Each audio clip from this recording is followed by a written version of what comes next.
1800 hours, Pakistan Standard Time. Assalamu alaikum. This is Radio Pakistan. The news read by Farzana Khan. First, the headlines. Prime Minister says Pakistan needs immediate help to rehabilitate its millions of climate refugees displaced by recent devastating rains and floods. Addressing the 6th Conference on Interaction and Confidence-Building Measures in Asia at Astana today, Shehbaz Sharif called for recognizing brutal nature of Indian policy in Indian illegally occupied Jammu and Kashmir and find political solution to conflicts in Asia and in the world. Pakistan and Tajikistan have agreed to strengthen economic cooperation in trade, energy and connectivity.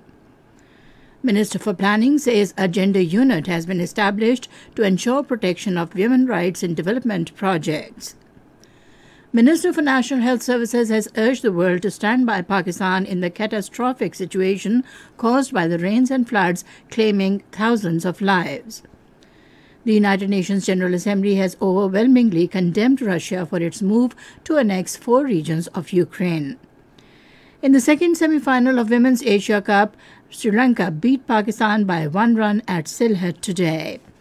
And now the news in detail. Prime Minister Shehbaz Sharif says Pakistan needs immediate help to rehabilitate its 33 million climate refugees displaced by recent devastating rains and floods. Addressing the 6th Summit of Conference on Interaction and Confidence-Building Measures in Asia at Astana, Kazakhstan today, he said unprecedented rains and flooding that have submerged 1/3 of Pakistan, and without any doubt, it is the consequence of global warming and climate change. He said the government has marshaled all the resources at its disposal for the rescue, relief and rehabilitation. The climate change has truly overwhelmed us. Prime Minister Shehbaz Sharif has said China-Pakistan Economic Corridor has transformed the economic and connectivity landscape of the region. He invited the member states to take the advantage of the opportunity of trade, business and investment in Pakistan. Highlighting the impacts of conflict in Afghanistan, he said Pakistan has borne the most serious consequences of the conflict in Afghanistan. He said Pakistan faced 80,000 casualties and economic losses of over $150 billion in the fight against terrorism. Shehbaz Sharif said a peaceful, stable, united and prosperous Afghanistan is in the best interest of Pakistan, entire region and the world. Shehbaz Sharif urged the member states to recognize the brutal nature of Indian policy in Indian illegally occupied Jammu and Kashmir. The Prime Minister also called for finding political solutions to the conflict in the Middle East and elsewhere in Asia. He said a just and lasting settlement of the Palestinian question is essential for comprehensive peace in the Middle East. Talking to President of Palestine Mahmoud Abbas in Astana on the sidelines of Sika summit, Shehbaz Sharif reiterated Pakistan's stance to continue raising its voice for the cause of Palestinian people till the culmination of their just struggle for freedom. The two leaders had an emotional interaction which was reflective of the fraternal bond between the two countries. Warmly embracing each other, they exchanged cordial feelings for their respective countries and mentioned the support the two countries have been extending to each other in different contexts. Pakistan and Tajikistan have agreed to strengthen economic cooperation in trade, energy and connectivity. The understanding was reached during a meeting between Prime Minister Mohammad Shehbaz Sharif and President of Tajikistan Emomali Rakhmonov in Astana today on the sidelines of 6th Summit of the Conference on Interaction and Confidence-Building Measures in Asia, SICA. The two leaders also agreed on early completion of CASA 1000 project, terming it a harbinger of future relation corridors with Central Asia. Both leaders agreed on further increasing high-level contacts, inter-parliamentary ties, and technical-level meetings to promote substantive cooperation.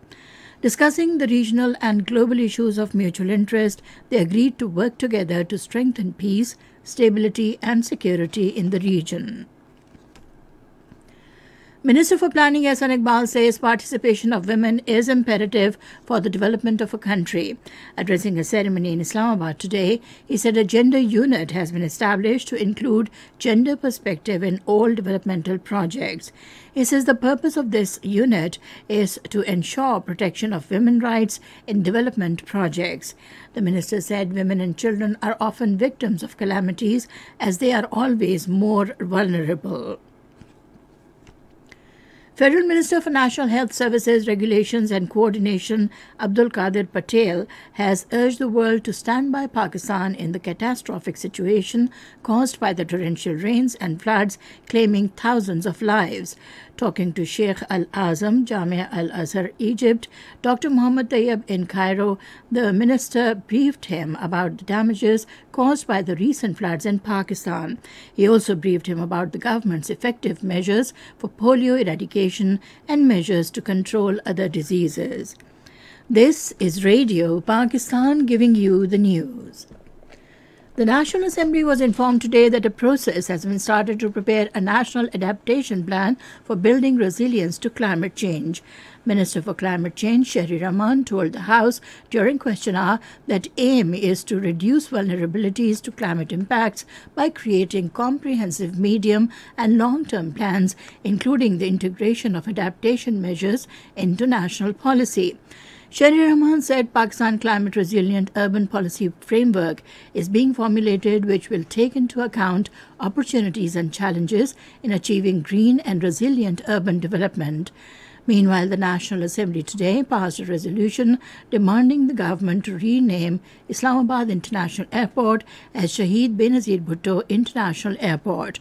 The resolution, moved by Special Assistant on Kashmir Affairs in Gilgit-Baltistan, Nawabzada Iftikhar Ahmed Khan Babar. The House held discussion on situation arising out of the recent floods in the country. The members suggested the government construct new dam, plant more trees, remove encroachments along waterways, and upgrade drainage system to avert floods devastation in future. They said maximum relief should be extended to the flood victims. The House will now meet tomorrow at 11 a.m. In Indian illegally occupied Jammu and Kashmir, the All Parties Hurriyat Conference leaders have said that the sacrifices of Kashmiri martyrs will not be allowed to go waste, and the ongoing freedom movement will be taken to its logical conclusion at all costs. According to Kashmir Media Service, the leaders were addressing the mourners in Bajpura area of Srinagar at the residence of martyred APHC leader Altaf Ahmed Shah, who died in Indian captivity on Monday night. They maintain that the Kashmiri martyrs have nourished the ongoing freedom movement with their blood, and India has failed to suppress it despite exhausting all its resources and applying every brutal tactic. Switzerland's new ambassador to Pakistan, George Steiner, called on Foreign Minister Bilawal Bhutto Zardari in Islamabad today. Talking to him, Foreign Minister hoped that the new ambassador of Switzerland will play his important role in strengthening the relations between the two countries in the fields of trade, culture and tourism. The United Nations General Assembly has voted overwhelmingly to condemn Russia's attempts to annex 4 regions of Ukraine. The resolution was supported by 143 countries, while 35 states, including China and India, abstained. Besides Russia, 4 other countries rejected the vote, including Belarus, North Korea, Syria and Nicaragua. Russian missiles have pounded more than 40 Ukrainian cities and towns. According to officials, NATO allies meeting in Brussels unveiled plans to beef up Europe's air defenses after committing more military aid to Kiev. And now cricket. In the second semi-final of Women's Asia Cup at Sylhet, Sri Lanka beat Pakistan by 1 run. Batting first, Sri Lanka scored 122 runs for the loss of 6 wickets in allotted 20 overs. In reply, Pakistan could score only 121 runs for the loss of 6 wickets in 20 overs. For Pakistan, Bisma Maroof and Nidar Dar remained the top scorers with 46 and 26. And finally, we have the weather report for you. Mainly dry weather is expected in most parts, while hot in southern parts of the country during the next 12 hours.